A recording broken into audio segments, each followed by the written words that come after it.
Welcome to Math with Miss Haley. Today we're going to be covering lesson 54. Algebra 2. Algebra 2. Saxon. Polar coordinates. Don't forget to smash that like button and subscribe for more.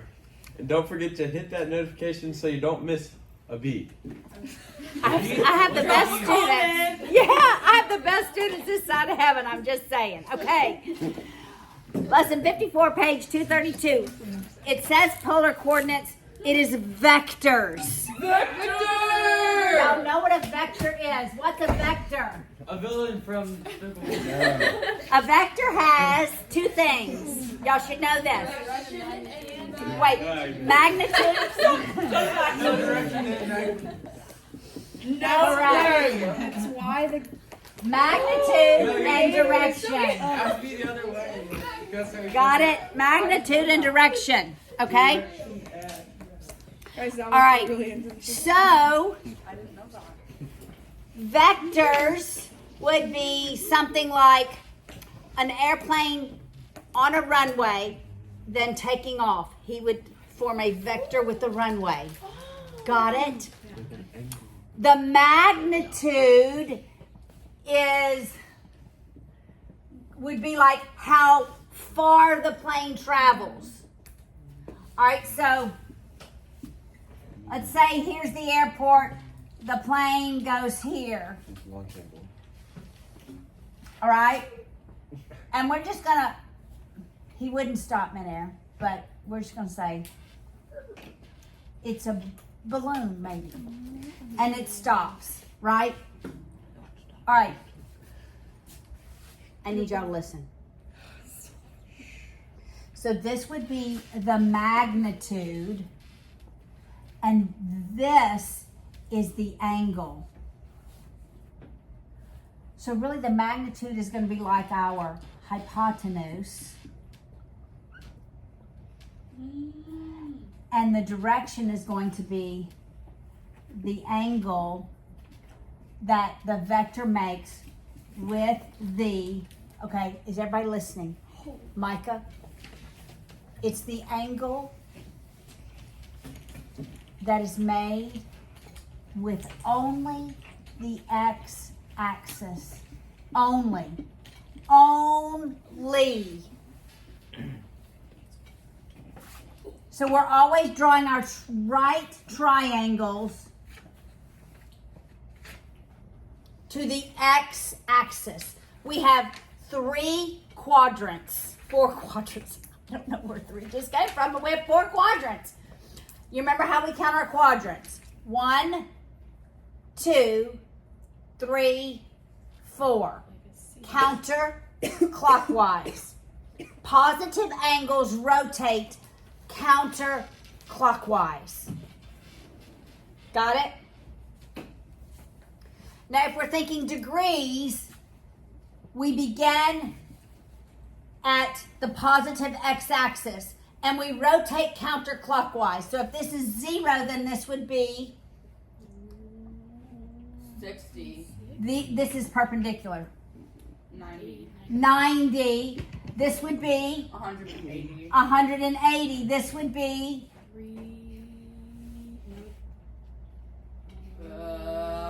270. 270. All the way around would be, 360. got it? That's what you're going to have to know. 0, 90, 180, 270, 360. For now, we're going to rotate our angles positively. Remember, we have an initial ray. I taught y'all this in geometry. Those that, right? The initial ray is always going to be your positive x-axis. We make angles by then rotating another ray that terminates. Your magnitude is going to be the length of your terminating ray. And we're always drawing our triangles to the x-axis. But the angle is going to be from 0. All right? So, if I had, let's say the length of this was 10, and the angle was 32 degrees. there are two ways, there's actually more than two ways, but we're going to learn two ways to write vectors. There's polar and there's rectangular.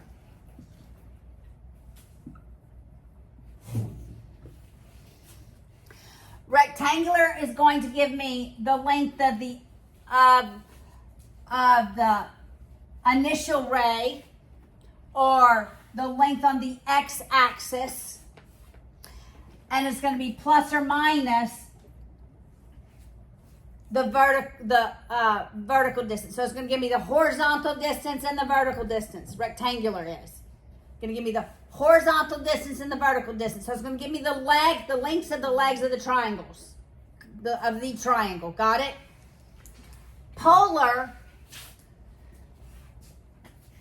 the magnitude in most textbooks is notated by the letter R, and direction is theta. So whereas in rectangular form, it's going to give me the length of the legs, in polar form, it's going to give me the magnitude at the angle, or R theta. Okay, so we can go back and forth using trig to solve for rectangular and polar. In this lesson, we're going to be given polar, and we're going to change it to rectangular, just like this one. So this vector in polar form would be written 10 at 32 degrees. Got it? But we want to, that's polar form. We want to write it in rectangular form. So I need the length of the leg on the x-axis and the vertical length of that triangle. Okay? So we're going to do them as Haleyism. X cosine y sine. X cosine y sine. X y. You're gonna repeat this exactly a year from now. X cosine y sine. The x value always has to do with the cosine because it's the adjacent side to the angle, and the cosine is adjacent over hypotenuse. Got it? The y always has to do with the sine because that y value is that opposite side from the angle, and the sine is the opposite over the hypotenuse. So x goes with cosine, y goes with sine. X cosine y sine. X cosine y sine. You're going to say that in your brain. X cosine y sine. Got it? X y. Yeah, you're going to memorize that because we're going to say it so many times. Okay? Now, the way we solve for the x value is we use the cosine. Got it? So, to solve for the first piece of the rectangular portion of the vector, we're going to use the cosine. And we're going to say the cosine of that angle, 32 degrees, equals x over, that's the adjacent, over the hypotenuse. Got it? We're going to multiply by 10 on both sides. I need somebody to do this because, thank you, 10 times the cosine of 32. And our x value is going, give me 4 decimal places, 8.4. 804. 804, okay? Yes, Why did you want 4 decimal places? because we're in trig. That's the standard, okay? Y, we're going to use sine. All right? So that the sine of that same angle is the opposite over the hypotenuse. So that's 10 times the sine of 32 gives me y. And what is that? Beckett, what's y? 10 times sine of 32. 5.299. Okay, here's how we're going to write it. Rectangular form is something r plus or minus something u. We're in quadrant 1. X is positive, y is positive, so it's going to be plus. So the r part of it is right or not right. So that's the x-axis. It's not really that, but that's what Miss Haley says. So that you remember r is right or not right. And u is up or not up. So right or the opposite of it, and u is up or the opposite of up. Okay? And we're going to just do these. It's going to be 8.4804r plus 5.299u. So to go from polar to rectangular, we use the cosine for the x value, or your capital R, right? And we're going to use the sine for the y value, or your capital U. And literally, you can just do the magnitude times the cosine of the angle equals your R value. Got it? That's what we did. The magnitude times the cosine of the angle gives me my R value. And we can do the magnitude times the sine of theta gives me my U value. This is the X, that's the Y. You got it? Got it? What's tricky is when we get to other quadrants.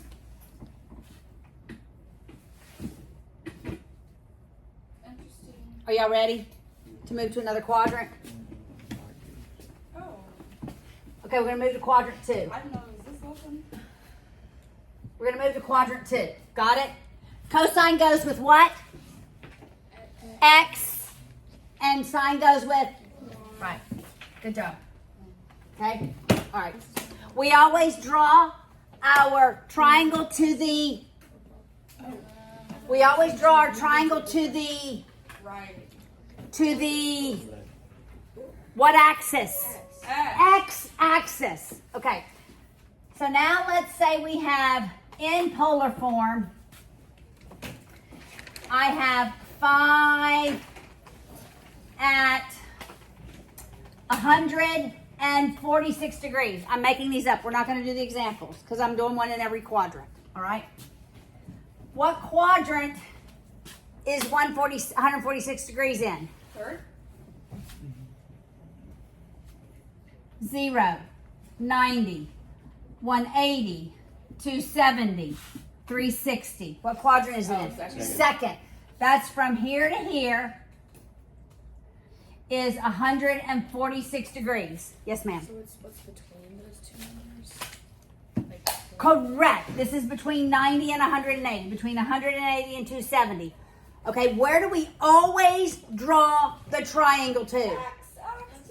The x-axis. But can I figure out what that angle is? Yes. How? I know the magnitude is 5. I need this angle to get my x, which I know now is going to be negative because I'm in this quadrant, and my y is going to be positive. Oh, so if you, so Beckett? sine- Sorry. Could you just take 180 minus 140? That's exactly what you do. This angle in quadrant 2 is 180 minus 146, which is what, 34 degrees? How do you know that? Because 146 and 34 more gets me to 180. That gets me all the way to that angle. Got it? All right. Got it? All right, so let me erase this bottom. X goes with cosine. So my X value is going to be 5 Okay, y'all can work this one of two ways. And it'll give me the same solution. I can say 1 times the cosine of 34 degrees equals my x, but I have to know that that value is negative. Or I could say 5 times the cosine of 146 degrees, and it will automatically give me that value as a negative. But it'll be the same value, actually. Okay, so some people do 34, some people do 146.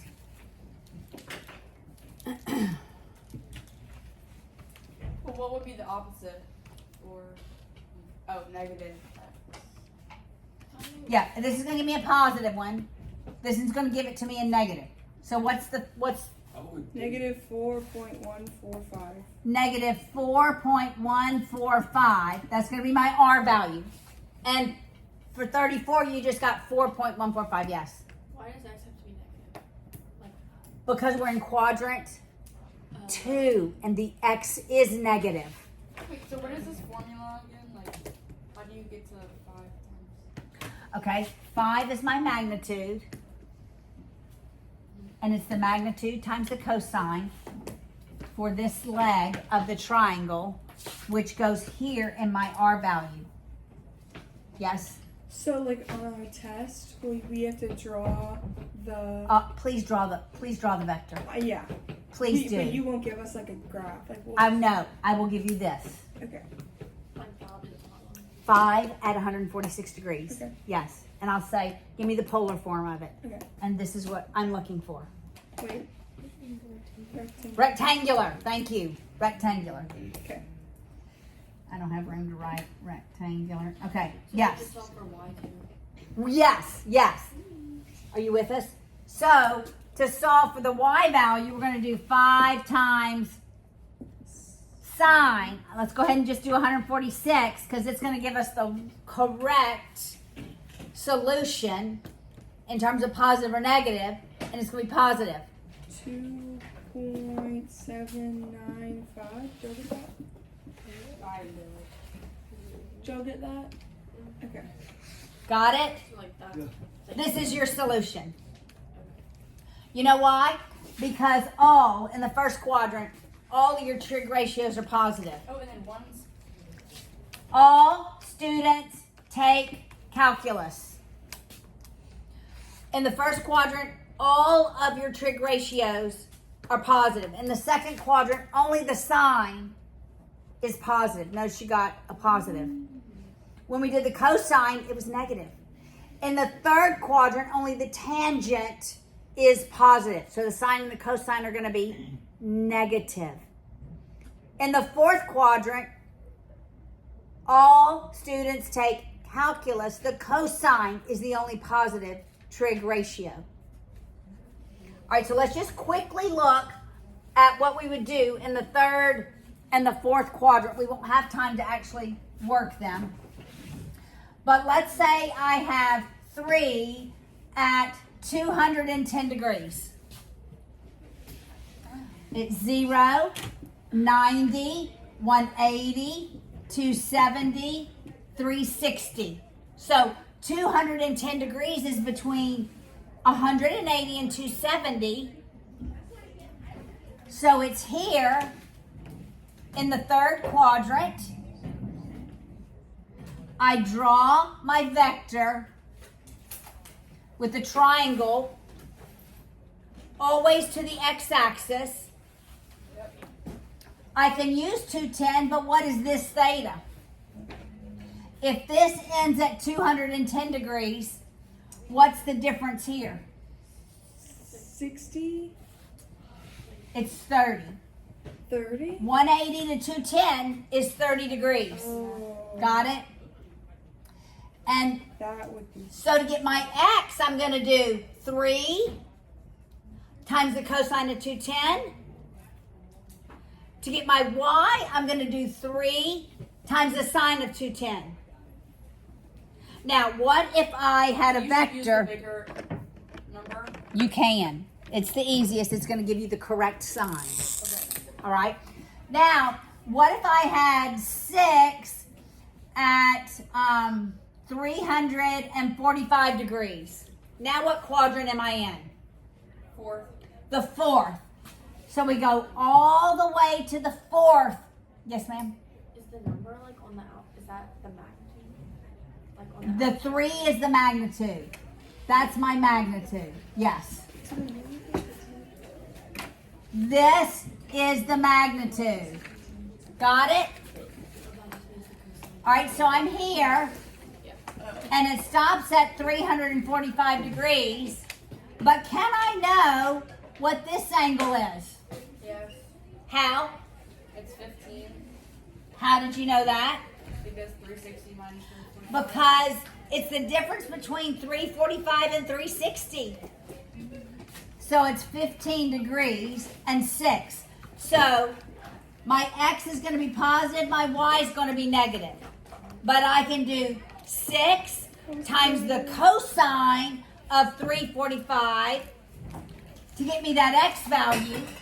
And I can do 6 times the sine of 345 to give me my y value. And it's going to know that it's negative. Wait, Yep. I thought you don't do the negative for the cosine in that area right there. I thought it was a positive. When you do 6 times the cosine of 345, it's going to give you a positive value. Okay. But when you do 6 times the sine, it's going to give you a negative value.